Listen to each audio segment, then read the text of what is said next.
अंतरजातीय भोजन और विवाह की मुहिम चलाना, जैसे जबरन किसी को खाना खिलाना हो बिना उसकी भूख मिटाए।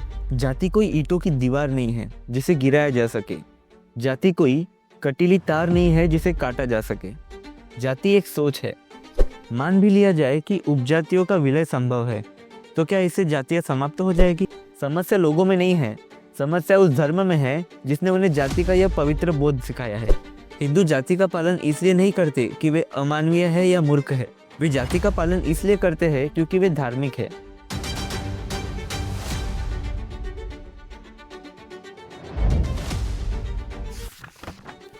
अब सवाल है, हिंदू सामाजिक व्यवस्था में सुधार कैसे लाया जाए? जाति व्यवस्था को कैसे समाप्त किया जाए? यह सबसे महत्वपूर्ण प्रश्न है। कुछ लोगों का यह मानना है कि जाति व्यवस्था में सुधार की पहली सीढ़ी उपजातियों को समाप्त करना है। यह सोच इस बात पर टिकी है कि उपजातियों के लोग अपने व्यवहार और सामाजिक स्थिति में एक दूसरे से ज़्यादा मिलते जुलते हैं, बजाय अलग अलग जातियों के लोगों के। मेरा मानना है कि यह धारणा ही गलत है। उत्तर और मध्य भारत के ब्राह्मण सामाजिक दृष्टि से दक्षिण और दक्षिण भारत के ब्राह्मण से नीचे माने जाते हैं। उत्तर भारत में ब्राह्मण केवल रसोइया और पानी भरने वाले हैं, जबकि दक्षिण में वे ऊंचे सामाजिक दर्जे पर है। वहीं दूसरी ओर उत्तर भारत के वैश्य और कायस्थ दक्षिण भारत के ब्राह्मणों के बराबर ही बौद्धिक और सामाजिक स्तर पर खड़े हैं। भोजन की बात करें तो दक्षिण और दक्षिण भारत के ब्राह्मण शुद्ध शाकाहारी है, जबकि कश्मीर और बंगाल के ब्राह्मण मांसाहारी। ऐसे में भोजन के आधार पर भी ब्राह्मणों में एक रूपता नहीं है।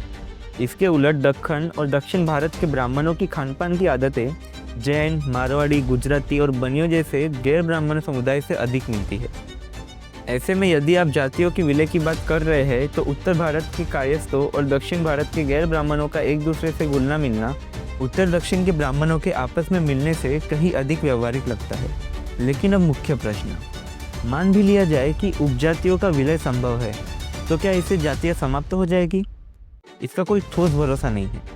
उल्टा हो सकता है कि यह प्रक्रिया उपजातियों के विलय तक ही सीमित रह जाए और जातियाँ और मजबूत हो जाए। इसलिए यह उपाय न तो व्यवहारिक है न ही प्रभावी, बल्कि उल्टा असर कर सकता है। कुछ लोग कहते हैं कि अंतरजातीय भोजन, इंटरकास्ट डाइनिंग से जाति खत्म हो सकती है, लेकिन यह उपाय भी नाकाफ़ी है। आज भी कई जातियां हैं जो एक दूसरे के साथ भोजन कर लेती हैं, पर इसका यह मतलब नहीं है कि जाति का एहसास या जातिवादी भावना खत्म हो गई है। जाति का भूत अब भी जिंदा है। मेरी दृष्टि में असली समाधान है अंतरजातीय विवाह। खून का मेल ही एकमात्र रास्ता है जिससे यह एहसास पैदा हो सकता है कि हम सब एक ही कुल खानदान, एक ही मानव परिवार के सदस्य हैं। जब तक यह बंधुत्व और नातेदारी की भावना लोगों में नहीं आएगी, जाति से पैदा हुआ यह बंटवारा खत्म नहीं होगा। हिंदुओं में यह उपाय अन्य समाजों की तुलना में ज़्यादा ज़रूरी है। जहाँ समाज पहले से ही आपस में जुड़ा हुआ होता है, वहाँ शादी एक सामान्य बात होती है। लेकिन जहाँ समाज जातियों के कारण बटा हुआ होता है, वहाँ लोगों को जोड़ने के लिए शादी एक ज़रूरी और मजबूत तरीका बन सकता है। जाति को तोड़ने का असली उपाय है अंतरजातीय विवाह। इससे बेहतर कोई उपाय नहीं है। आपका जात पात तोड़क मंडल इसी मार्ग पर चल रहा है। मैं आपको बधाई देता हूँ, आपने न केवल सही समस्या पहचानी, बल्कि हिंदुओं को यह भी बताया कि उनके समाज में असल में क्या गलत है।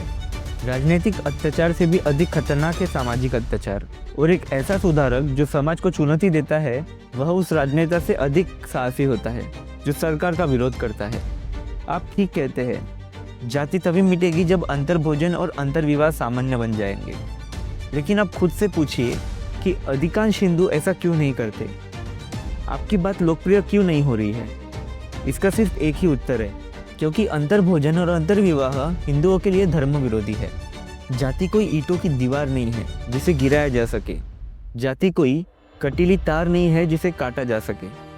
जाति एक मानसिक अवधारणा है। जाति एक सोच है। इसलिए जाति का विनाश किसी भौतिक वस्तु का विनाश नहीं, बल्कि एक मानसिक क्रांति है। हिंदू जाति का पालन इसलिए नहीं करते कि वे अमानवीय है या मूर्ख है।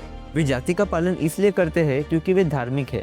समस्या लोगों में नहीं है, समस्या उस धर्म में है जिसने उन्हें जाति का यह पवित्र बोध सिखाया है।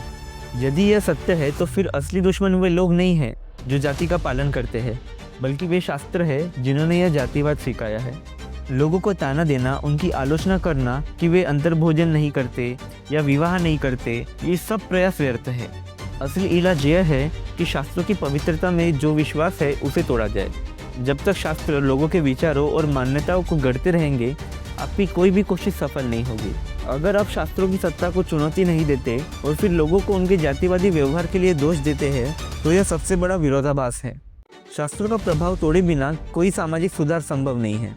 महात्मा गांधी सहित जो भी सुधारक केवल अस्पृश्यता मिटाने की बात करते हैं, वे यह नहीं समझते कि लोगों का व्यवहार उन्हीं शास्त्रों की शिक्षा का परिणाम है। आप भी उसी गलती को दोहरा रहे हैं। अंतरजातीय भोजन और विवाह की मुहिम चलाना, जैसे जबरन किसी को खाना खिलाना हो बिना उसकी भूख मिटाए। पहले व्यक्ति के मन को शास्त्रों की बेड़ियों से आज़ाद करो। पहले उस जहर को निकालो जो शास्त्रों ने उनके दिमाग में भरा है, फिर वे खुद ही अंतर्भोजन और विवाह करेंगे बिना आपकी जोर जबरदस्ती के।